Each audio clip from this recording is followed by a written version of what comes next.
BBOR, Black Box Online Radio, coming to you from West Virginia.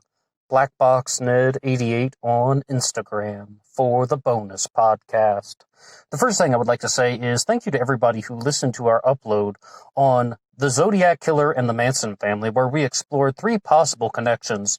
The first was Bruce Davis as the Zodiac Killer. The second was CIA connections between the Zodiac and Charles Manson. And the third one was exploring the possibility of some type of satanic or occult angle. Oh, a big thank you to everybody who listened to that one once again. Now, there are some things that we can say about Bruce Davis as a Zodiac Killer suspect, and there were a lot of, just a lot of material that we didn't get to in that one because we were talking about three different subjects, so I thought there was some things that we could talk about in this upload, as well as we once did an upload on the Ross Sullivan timeline on this channel, and I thought maybe that could be something valuable to do with other Zodiac Killer suspects.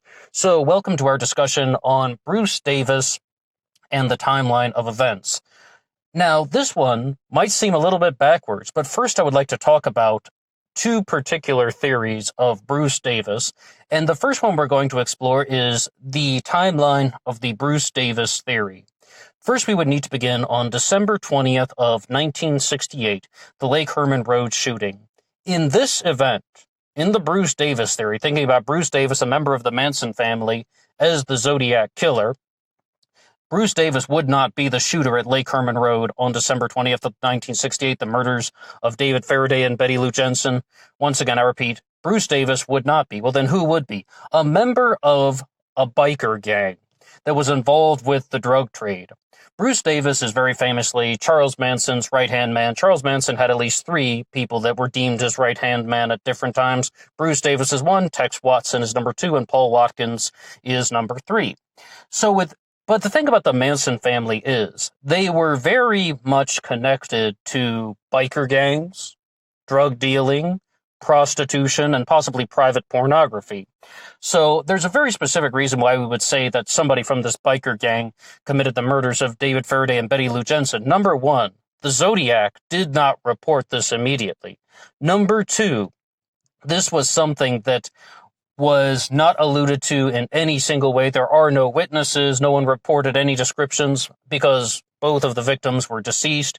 But I really have to reinforce that. The Zodiac did not claim responsibility for the murders of David Faraday and Betty Lou Jensen until 1969. This is when the Bruce Davis theory really comes into a life of its own. On July 1st of 1969, Charles Manson shot an individual named Bernard Crowe. This is tied into the possibility of the drug deal gone wrong. He shoots a man named Bernard Crowe who has this dispute with Tex Watson, and he thinks that Crowe is dead, and he also thinks that Crowe is a member of the Black Panther Party. Neither of these are true. Bernard Crowe would go on to survive the gunshot wound. But one of the plans that Charles Manson hatched after that was to have a series of murders committed, and then the police would just be confused and no one could trace it back to Charles Manson. Other people would also take the fall for it, the people that wanted to get Charles Manson. And Manson was very famous with some things. Prior to the murder of Gary Hinman, he said, "You know what to do." And allegedly, even has been reported prior to the Tate LaBianca murders, he simply said, "You know what to do."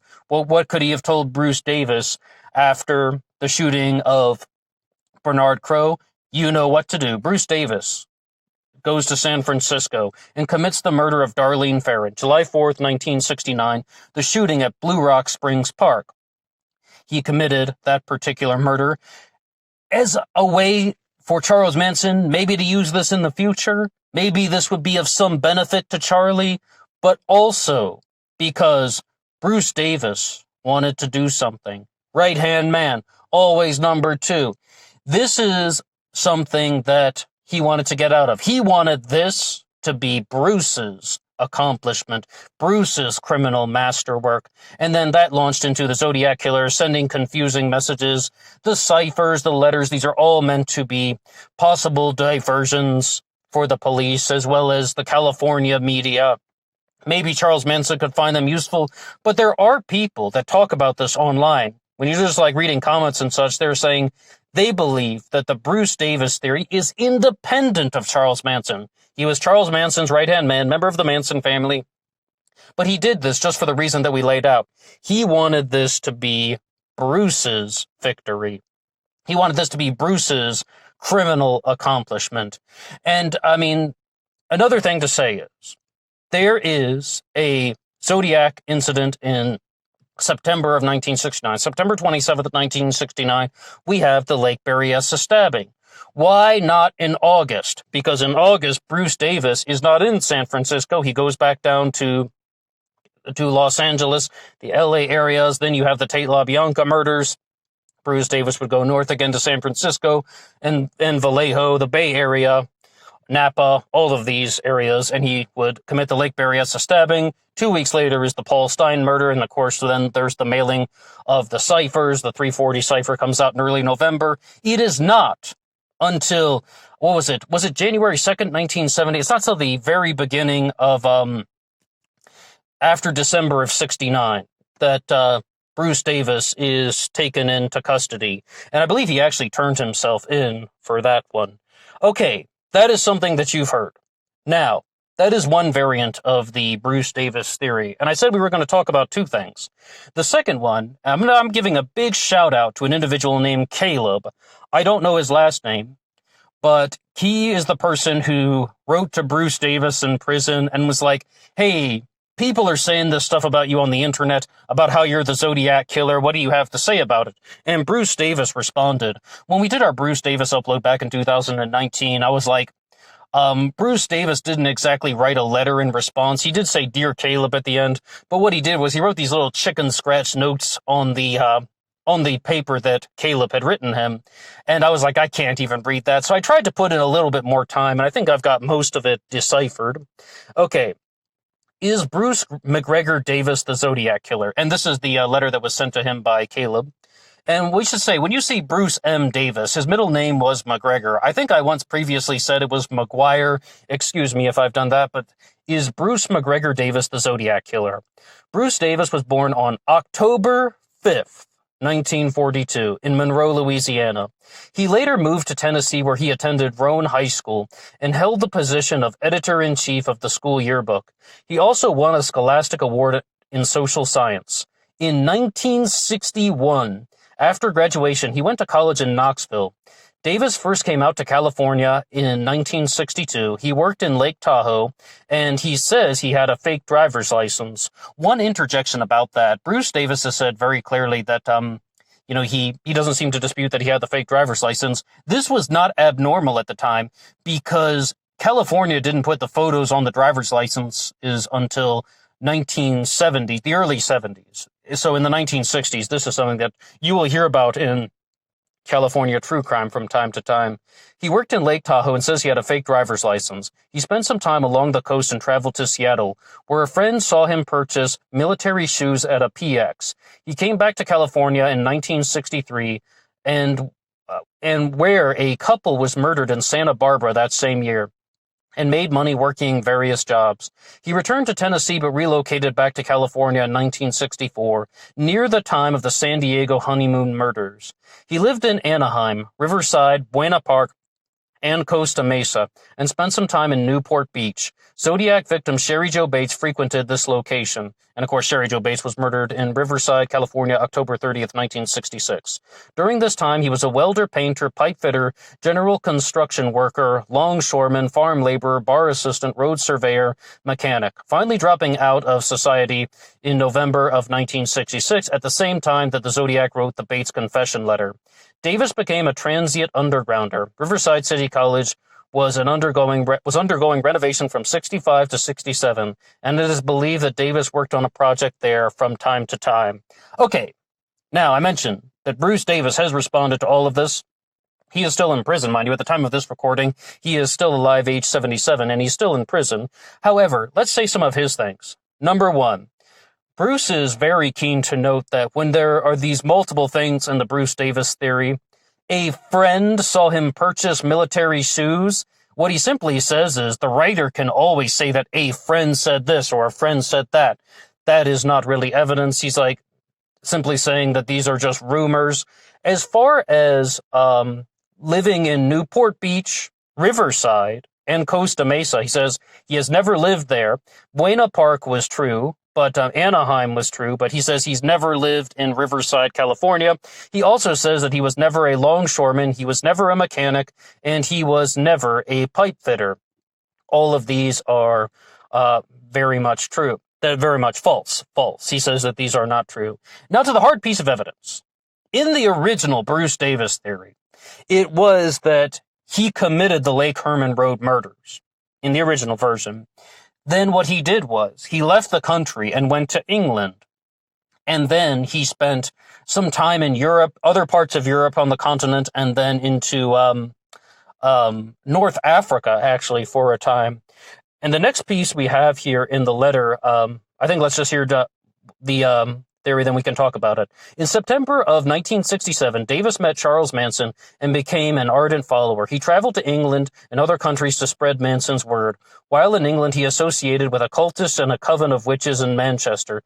He also delved into the Process Church, occult, and Scientology.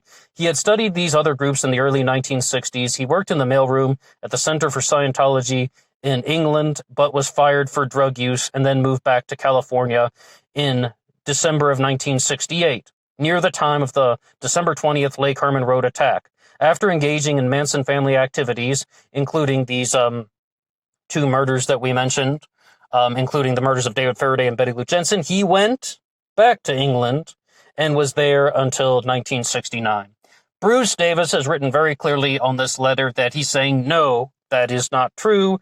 He also says he did not work for the Center for Scientology in England. He said that never happened. He said he never went to Davis, California in 1968. He was in England for the entirety of 1969. So that would completely eliminate any possibility that he was the Lake Herman Road shooter. And there's just a lot of things that he has written on this paper saying, not true, not true. And yes, all of December 1968, it says that he was in England.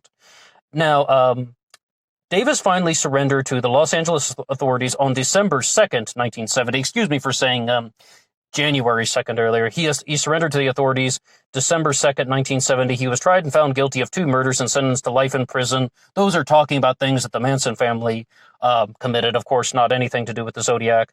Bruce McGregor Davis is currently working on obtaining parole, as well as working on a doctorate in engineering. This is my favorite line in the whole thing, when Bruce says, was that rocket science or nuclear engineering? So, yeah, I think you can get the meaning from that. He is a suspect in several other murders, and Bruce says, by which office? Bruce has no idea about this. And I have one thing to say, though, about this allegation that Bruce Davis was working for something called the Process, something that we were talking about here in the letter, and like the Church of Scientology. There is an interview that Bruce Davis did with the BBC. And when they're talking about the Process Church, they talk to him about Scientology. They ask these questions. Granted, the interview was done decades later, but he isn't even familiar with these groups. Like the nutshell version, he's like, wait a second, Process Church, is that the one that did this? And then the interviewer says, no, that's another group. I'm talking about the one that did that. And he's like, oh, I don't really know. I don't remember. He doesn't really seem to have much familiarity at all with these subjects. So that's another thing to say about that. And I do like, even though Bruce Davis is a convicted murderer, I do give credit to him for providing these responses. And the thing that he wrote to Caleb is, hey, Caleb, this is why this is real surreal chicken scratch handwriting. This is what untrustworthy things do to you. What is it about it that attracts to you? I made the corrections, not because I think it will affect the internet, but just to let you know that what is put there is unregulated by the facts. You are smarter than to be influenced by this kind of bogus storytelling. So are you in school? Thanks for the Christmas card that you sent me. Happy Christmas in Christ, Bruce Davis. Well, there you have it. Bruce is very adamant that he was not the Zodiac killer, but the proponents of the Bruce Davis theory simply respond by saying, well, he was up for parole at the time, and he did not want to admit to being a serial killer, admit to being the Zodiac killer when he was up for parole. I mean, like, he was up for parole at the time that he would have composed this letter. And excuse me there for some of these things. Once again, it's handwriting that you really have to zoom in on. A little bit difficult to see. So I think, though, there are a few things we need to say. Number one, Bruce Davis had a lot of connections with the Manson family. And he is someone who has disavowed Charles Manson. And he also said in his interview with the BBC that some people will look to Manson as somewhat of an insightful guy. And he's like, Manson didn't even believe a lot of the things that he was saying. It was just useful for him at the time. As for being Charles Manson's right-hand man, Charles Manson was possibly had three right-hand men, right? As we said, Bruce Davis, Tex Watson, and Paul Watkins. Out of the three of those guys, I think the person that is trying to beef himself up and make himself look more badass than he is not Bruce Davis, definitely is not Tex Watson, but Paul Watkins is trying to make himself seem more dramatic. Bruce Davis is somebody who is really quite different than Charles Manson in the spoken word. Manson was a showboat, trying to pull people into him. Bruce Davis is actually a very soft-spoken individual. I'm sure he was very capable of dangerous things at the time. And what he says is, when he is sitting in the courtroom, talking all about how, just the feeling that he had when he heard the verdict, that he was found guilty of murder, he said that was the first time that the gravity of the situation really came down. And he really felt like this was real. Prior to that, he didn't completely have that understanding about what he was up against, that he was going to be going down the pathway of life in prison. And a lot of the Manson family members who went to prison disavowed Charles Manson. They tried to distance themselves from Charles Manson. They wanted nothing to do with him. As far as connections to the Zodiac killer, I would say that first, they're probably trying to say Bruce Davis, member of the Manson family, connections to the Zodiac killer. It's a very attractive narrative for some people who just insist that there have to be interconnected patterns between these things. And we had a comment come in on our most recent upload about the Zodiac killer and Manson family connections, where somebody simply said, you could view the Zodiac killer and the Manson family as two things on the plate during a meal. And you can actually think about that, like meat and potatoes or something. They might be touching, but they're still separate things. I mean, the timeline, though, summer of 1969, that's the bulk of Zodiac activity. And originally, they did say, though, that Bruce Davis was the shooter at Lake Herman Road. And then probably the people who were theorizing this, two individuals named Howard Davis and Bill Nelson, probably were unaware, unbeknownst to them, that Bruce Davis was in England for that time. So I think that is something that we just have to be very much aware of. So it seems like Bruce Davis left the country in November of 1968. One source said October of 68, but I believe he said very clearly in the interview with BBC that he left in November of 68, and he returned around April of 1969. And if you look up the dates of Bruce Davis's time outside of the country, he even says that he isn't completely sure. He thinks it's around April of 69, and that's why I believe the theory had to be revamped to say that he was not the shooter at Lake Herman Road. And Lake Herman Road did have a variety of purposes. It's possible that it was indeed a genuine lover's lane, but it's also possible that it was a dump site for drugs, and the Hells Angels used it as a dump site. The Manson family did run with the motorcycle gang, the Straight Satans. Charles Manson even talked about that in interviews. He ran with the Straight Satans. So that someone tells Bruce Davis, okay, I killed these two kids at Lake Herman Road, and this is how I did it. So then that can launch something that Bruce Davis could do to, number one, preserve the relationships between the Manson family and the motorcycle gangs and the drug connections. Number two, it could have been useful to Charles Manson in the future, like if they want to just blame the murders on a serial killer cult or something like that, spreading falsehoods and disinfo, as well as hijacking the media. So that would be the composition of the ciphers, as well as the letters, all of that, just showing that they can hijack the media and they could use it to their advantage. That could be something. I think it's a very attractive narrative, except that it appears we have so much contradictory evidence. Once again, if this were a novel, that might be something. If this were a screenplay or some type of fictional story, Bruce Davis as the Zodiac Killer, that might be something. An enormous connection to the Manson family, the Tate LaBianca murders, the murders of Gary Hinman and Shorty Shea. All of this, like, if you could just establish that. But the fact of the matter is, this isn't fiction. And I think that Bruce Davis's own words are a little bit clearer than the internet theories. Well, that's all for me now. If anybody has anything to say at all, please drop something in the comments section below. I would love to hear from you. And that's all for me now. I'll see you on Instagram for the bonus podcast. Until next time.